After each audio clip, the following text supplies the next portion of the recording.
Hello everyone, thank you for clicking on this video. My name's Terence. I'm a pre-med student currently in my gap year. I'm looking to start medical school in August of 2020.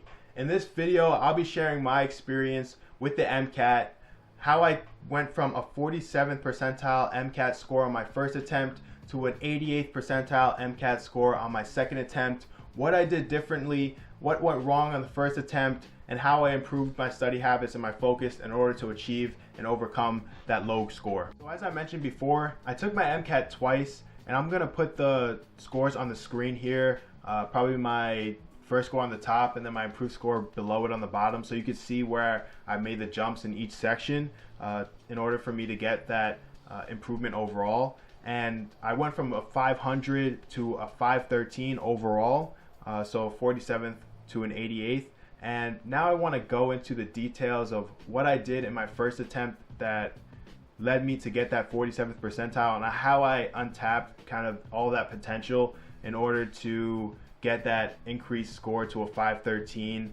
First, before I get started, I want to put out a small disclaimer saying that I'm by no means an expert at this stuff at all. This is strictly my experience, and based on everybody's individual knowledge and what they know about themselves and how they study, they can get worse or better results using these methods.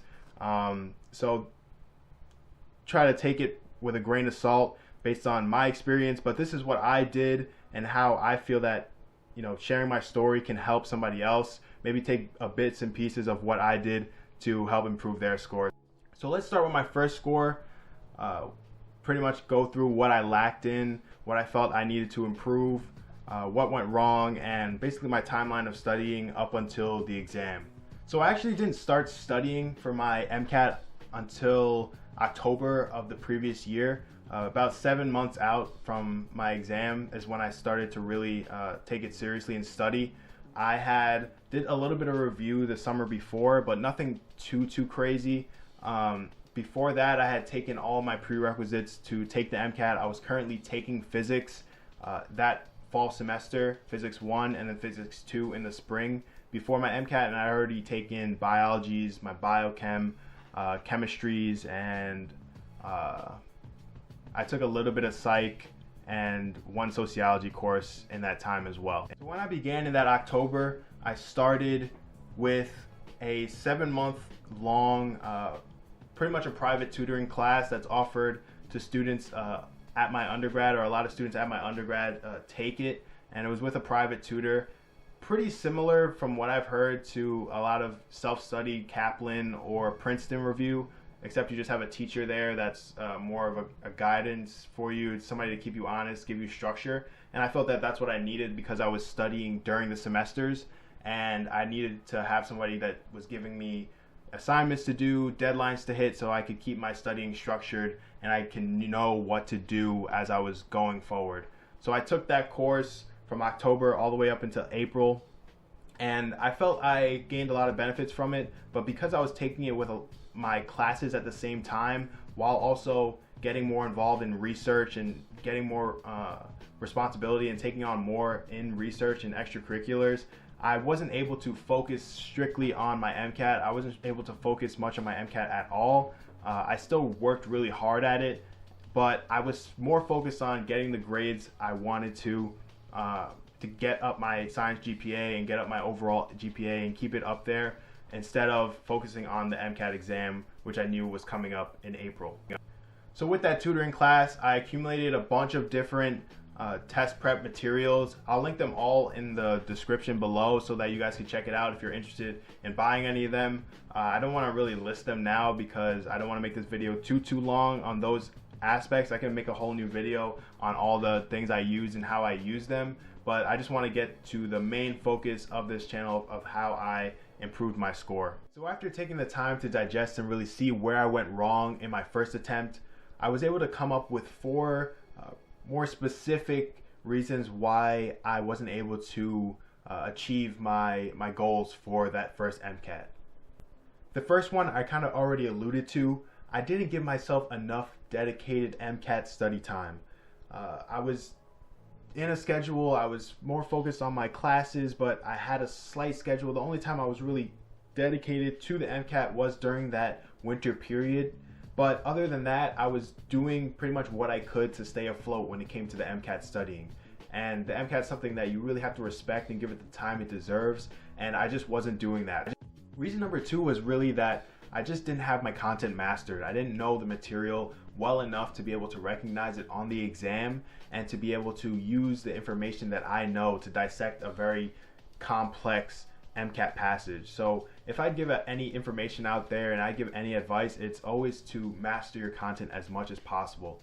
Although I took the prerequisite courses and I did well in them, I didn't necessarily have the details up to the level that I needed to know for the MCAT exam to be able to go through under time pressure and be able to dissect these passages and put together different connections. Reason number 3 is that because I didn't dedicate the time to the MCAT that it deserved, I didn't have the familiarity with the questions, the style of questions that the MCAT likes to ask. And with a test like this, it's really important that you know what to expect, know what's going to be coming at you. I didn't go through enough practice problems in order to have this familiarity, and I wasn't really as comfortable as I should have been on exam day. And the last reason kind of goes into reason number 3 a little bit. It kind of is a reason 3B, but I'll list it as number 4. And it's basically that I just didn't have enough repetition. I didn't do enough practice problems. I didn't do as many practice tests as I should have, and I just didn't have as much repetition with the under time pressure, the question style, the passage style, and different things like that. And I just didn't have that repetition. I always use sports references because that's my background, and I remember being young in basketball camps and my coaches always telling me, it doesn't matter how much you practice. You could practice 10 hours a day, but if you're practicing the wrong way, you won't get the results you want at the end of the day. So although I was putting in the hard work, I wasn't getting enough of that good quality practice that I needed in order to be successful. And I wasn't analyzing my mistakes. I wasn't fixing my mistakes. I was just doing as much as I could to get the studying in that I could, so that I can feel accomplished, say that I did the studying and I could move on to the next thing. But I wasn't really analyzing. I wasn't really going back and dissecting where my mistakes were and making corrections to those mistakes so they never happened again. Alright, so now most importantly, how did I improve that score from a 500 to a 513? What did I do differently, and what steps did I take to make those improvements? Step number 1 was dedicating specific study time just for the MCAT. I was able to graduate in December, which means I was able to take 3 to 4 months before my April MCAT to study strictly for the MCAT. I was doing nothing else. I wasn't working. I wasn't doing any volunteering. I was doing a little bit of research, maybe 5 to 7 hours a week doing research at that, but I was flexible and I was able to take the time I needed to do just MCAT studying. I know a lot of you guys out there may not have that luxury to take that extended time off, but from my perspective, that was the best thing for me that allowed me to just focus strictly on MCAT, nothing else, and dedicate that 3 to 4 months. If that to you was just a summer in between certain grades in undergrad, then by all means do that. If that means taking a gap year like I did afterwards, then that may be the best move for you as well. Step number 2 comes along with step number 1, but it's really important to be structured in your studying. I would have a log that I did every single day of what I studied. I focused on certain topics every single week. I would switch it up so I wasn't just doing the mundane routine every single week. I kept things fresh, and the most important thing for me was a study log. I made a Google Sheets or an Excel file of all of the things that I did on a daily basis, so I was able to look back and see where I was studying, how much I studied for a certain topic, what questions I was able to get done, so that I wasn't repeating the same things and I was able to be efficient with my studying time. Step number 3, super important, mastered content. I tried to maximize my mastered content as much as possible.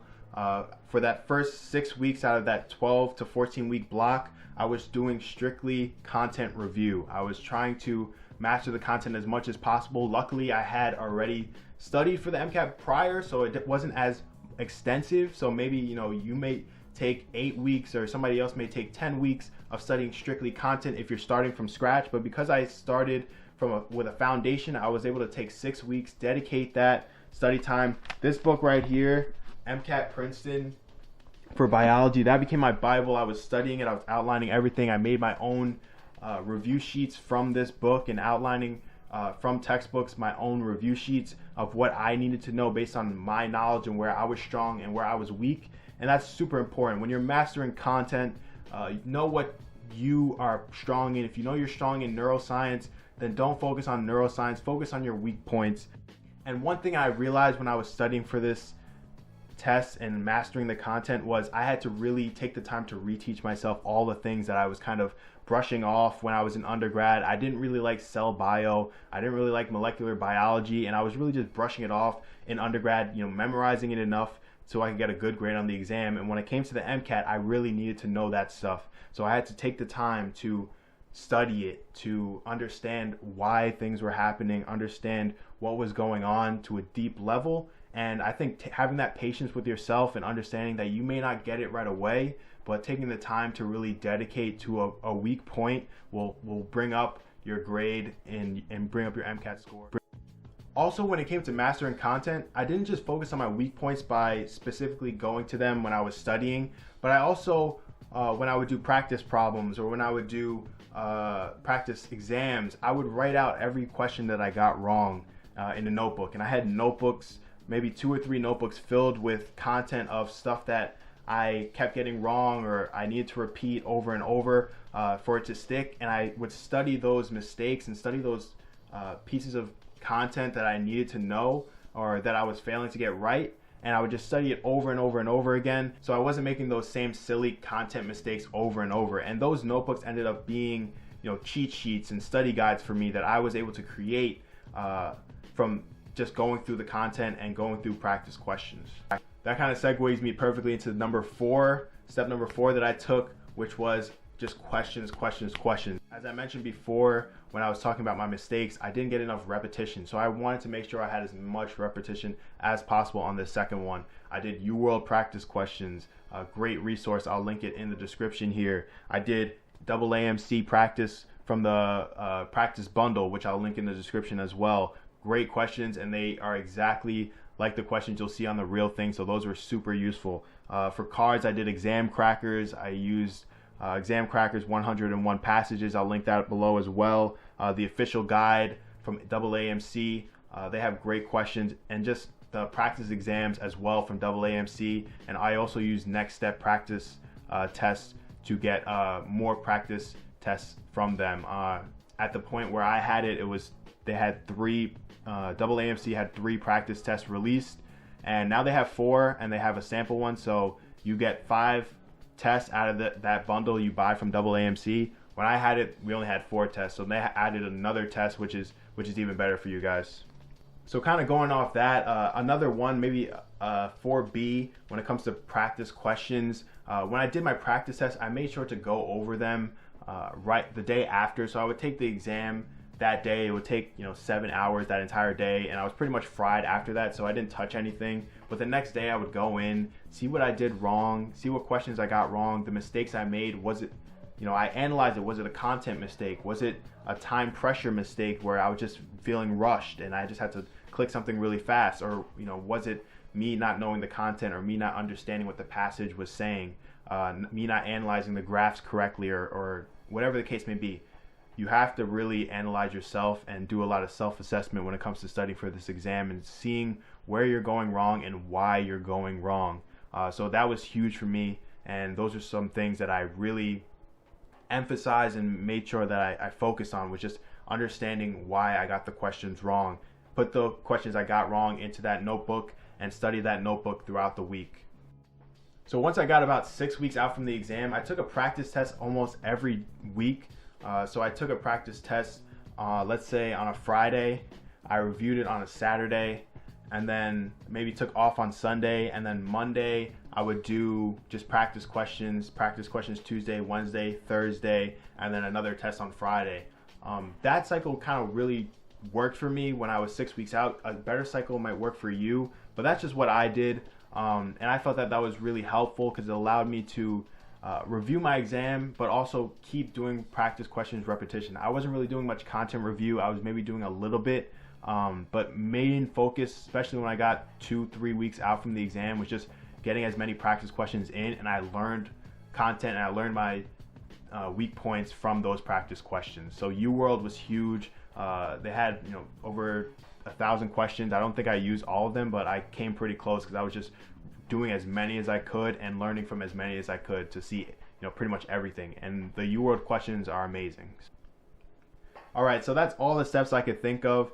Kind of detailed, kind of broad strokes, but if you want me to go into more details on how I study for each particular section, how I manage my time, what my schedule was like a little bit more, put it in the comments below, or email or message me what you want to see, and I'll be glad to go through that in more details. But for this video, I just want to give the main ideas that I found and the things that I felt needed improvement when it came to assessing why I got a 500 on my first one and a 513 on my second one. Huge increase, huge jump, and I think that anyone that's taking this exam has the potential to do that as long as you get your content in and as long as you get as much repetition in and analyze yourself and why you're getting certain things wrong. Good luck to everyone out there, and I appreciate you for watching this video. Once again, if you enjoyed this video, subscribe, like it, and share it with everyone you know that might be needing this information, and comment below if you want more details on certain things. And I look forward to continue to make these videos. This is really enjoyable for me, and I appreciate everyone for your support. Let's get it.